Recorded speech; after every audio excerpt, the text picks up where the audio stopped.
25 संचालक करणार आणि तुम्हाला माहिती आहे यापूर्वीही मी याच्यासाठी विरोध केलेला आहे.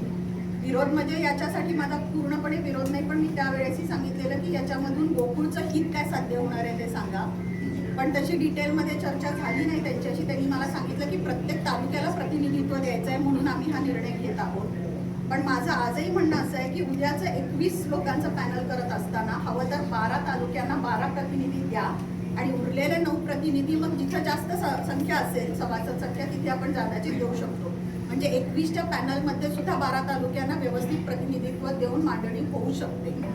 कारण काय झालेलं 2021ला जेव्हा निवडणुका झाल्या होत्या तेव्हा आमच्याच विरोधी आघाडीच्या नेत्यांनी प्रचार केला होता की संचालकांवर भरपूर खर्च केला जातो आणि बोजा गोकुळवरती पडतो.